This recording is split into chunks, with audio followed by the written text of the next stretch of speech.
প্রাপ্তি দ্বিতীয় অধ্যায় পর্ব 06। ঘরটা ছোট, তবে একজন মানুষ আরাম করে এখানে থাকতে পারে। ঘরের দিকে তাকালেই তার মালিকের রুচিশীলতার ছাপ পাওয়া যায়।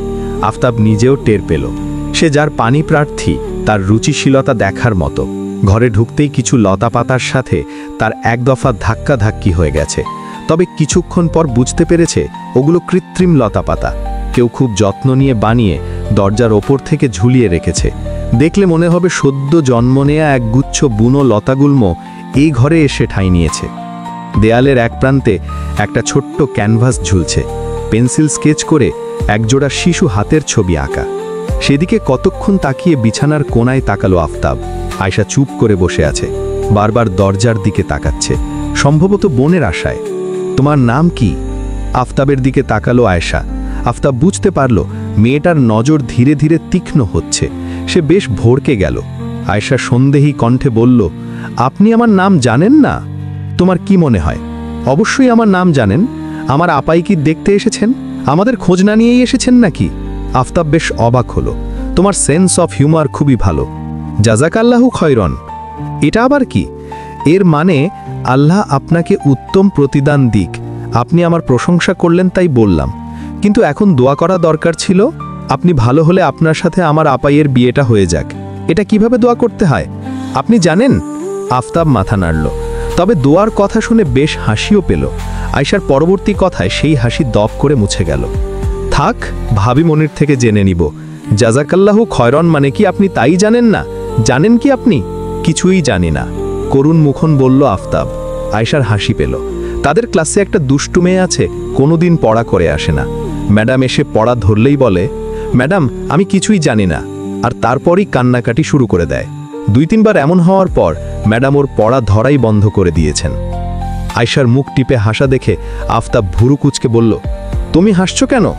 আমাদের ক্লাসে একটা মেয়ে আছে, কিছু ধরলেই বলে, ম্যাডাম আমি কিছুই জানি না। আপনাকে দেখে ওর কথা মনে হচ্ছে। আফতাব হতাশ হলো। মাত্র শিক্ষক হিসেবে জীবন শুরু করেছে, তাকে দেখে নাকি একটা পড়াচোর মেয়ে কথা মনে হচ্ছে। হতাশ চোখে নিজের অন্ধকার ভবিষ্যৎ দেখতে পেল সে। সেই ক্ষণে আফিয়া ঘরে ঢুকল। আয়শা প্রায় চিৎকার করে বলল, আপাই তোকে কি সুন্দর লাগছে, মাশাআল্লাহ। আয়শার চিৎকারে দরজার দিকে তাকালো আফতাব। লাজুক মুখে এগিয়ে আসা নত চোখের এক মেয়েকে দেখল সে। আফিয়া এগিয়ে এসে বোনের পাশে বসল, আফতাবের মুখোমুখি। কিছুক্ষণ তাকিয়ে থেকে আফতাবের মনে হলো সে আসলে ছ্যাচরামি করছে। ভাবনাটা মনে হতেই সতর্ক হওয়ার প্রয়োজন মনে করল। প্রেস্টিজ ইস্যু, কোনোভাবেই রিস্কে ফেলা যাবে না। আফিয়া নত কণ্ঠে সালাম দিল। তটস্থ হলো আফতাব। তার আগে দেয়া উচিত ছিল, ওয়ালাইকুম সালাম, কেমন আছেন? আলহামদুলিল্লাহ ভালো। আপনি? আমিও ভালো আছি আলহামদুলিল্লাহ। আফিয়া মেঝের দিকে তাকিয়ে আছে।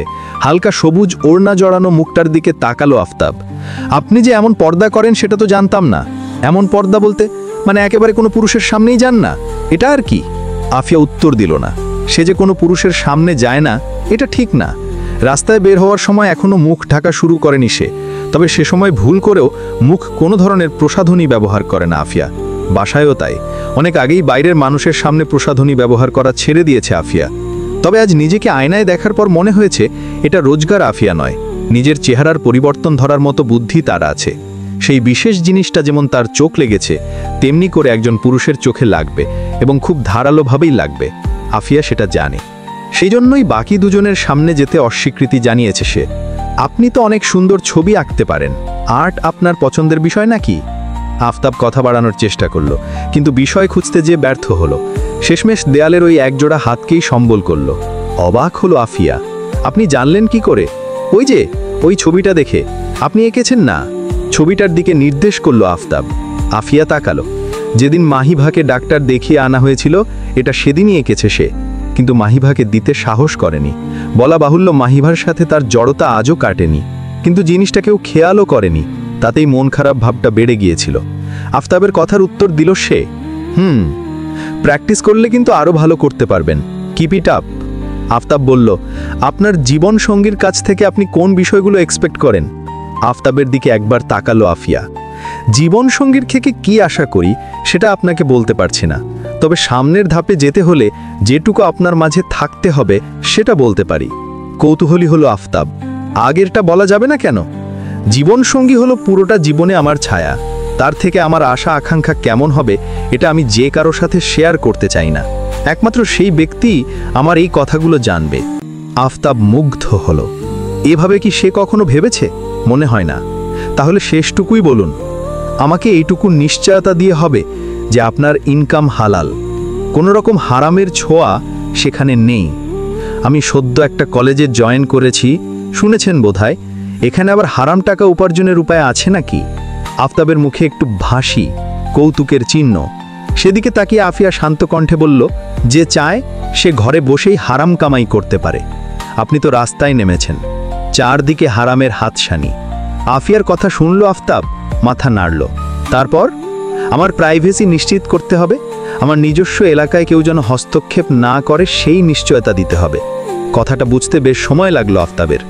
আমাদের তো জয়েন্ট ফ্যামিলি না, আমরা চারজনই।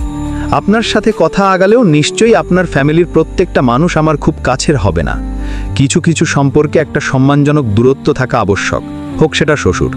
দেবরের ক্ষেত্র আরও বেশি। আশা করি বুঝতে পেরেছেন। আপনি কি আলাদা থাকতে চান, শ্বশুর শাশুড়ি ছাড়া? কথার এই পর্যায়ে এসে আফতাবের স্বর কিছুটা অন্যরকম শোনালো আফিয়া। বুঝল না এটা তার শোনার ভুল নাকি। বাবা মা পরিবারের মাথা, বৃদ্ধ বয়সে তাদের মাধ্যমে আল্লাহ পরিবারে বরকত দেন। জেনে শুনে আমি কখনোই সেই বরকত থেকে বঞ্চিত হতে চাইব না। আপনার পরিবার 10 জনের হলেও আমার সমস্যা নেই, শুধু আমার নিজস্ব এলাকাটুকু যেন আমারই থাকে, সেই নিশ্চয়তাটুকু আমি চাই। সে সময় এ কথার তাৎপর্য আফতাব বোঝেনি, তবে বুঝতে বেশি দেরিও হয়নি। 2 দিন পরই চাচাতো বোনের শ্বশুর বাড়িতে তাদের দাওয়াত ছিল। পুরোটা দিনের একটা মুহূর্ত যখন বোনের ঘর লোকশূন্য হতে দেখল না, যখন দেখল তার ভাসুর থেকে দেবর পর্যন্ত সকলের সেই ঘরে অবাধ যাতায়াত, তখন বুঝল নিজস্ব এলাকা কাকে বলে এবং কেন বলে। আফতাব প্রতি উত্তরে কিছু বলার আগে আফতাবের মা সেখানে আসেন। নিজের ছেলের দিকে তাকিয়ে তার চেহারা পড়ার চেষ্টা করেন, সাথে এটাও চেষ্টা করেন যেন তার চেহারায় গদগদ ভঙ্গি না আসে। বউ হওয়ার আগেই বুঝিয়ে দিতে হবে আলহাদ জিনিসটা ছেলের বউয়ের জন্য নয়। মাকে দেখে আফতাব উঠে দাঁড়ালো, আফিয়ার দিকে এক নজর দিয়ে ছোট করে বলল, আসি। মুখ ওঠালো না আফিয়া। আফতাবের মা মনে মনে বিরক্ত হলেন, এরই মধ্যে 80-90ও হয়ে গেছে। আফতাব চলে গেলে মাহিভা এবং সালেহা বেগম আসেন। দুজনেই যথাসম্ভব আন্তরিকভাবে কথা বলার চেষ্টা করে। আফতাবের মা মাহিবার দিকে তাকিয়ে বললেন, কি ব্যাপার, বাচ্চা কাচ্চা হবে নাকি? মাহিবা হচকিয়ে গেল। সালেহা বেগম পাশ থেকে তাকে জড়িয়ে ধরে খুশি খুশি গলায় বললেন, জি আপা, এই সেই দিনই জানলাম। মহিলা বললেন, ছেলের বউকে খুব আদর করেন মনে হচ্ছে। যাক ভালো, মাথায় উঠে না বসলেই হলো।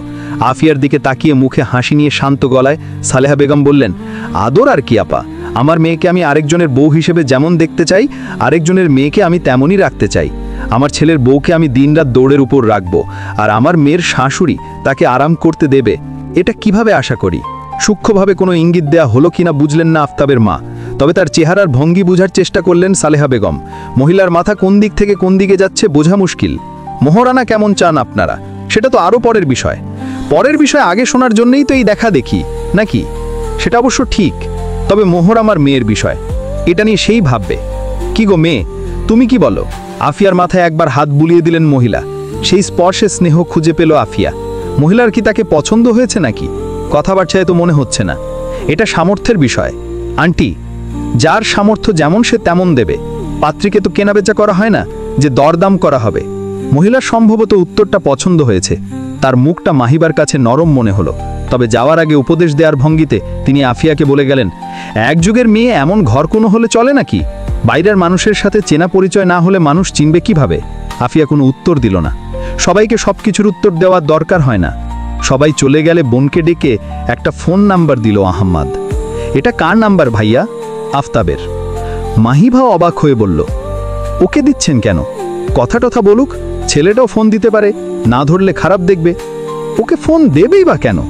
বিয়ের কথাবার্তা হচ্ছে, দুজনে একটু আলাপ না করলে পরে সমস্যা।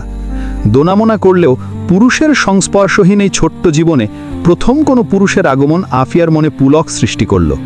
পরিবারের ছত্রছায়ায় সেটা ডালপালা মেলতে সময় নিল না। নাম্বারটা নিয়ে ঘরে চলে গেল আফিয়া।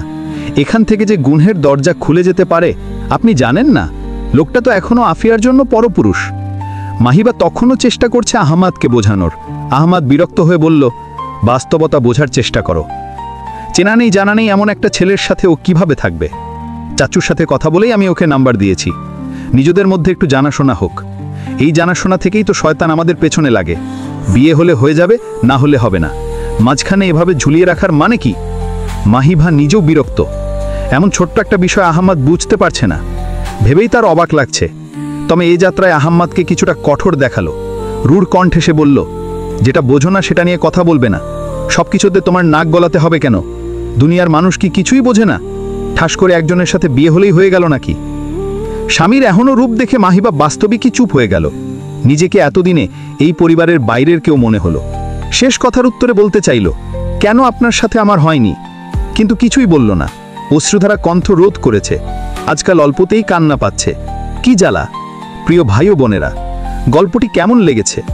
যদি ভালো লেগে থাকে একটি লাইক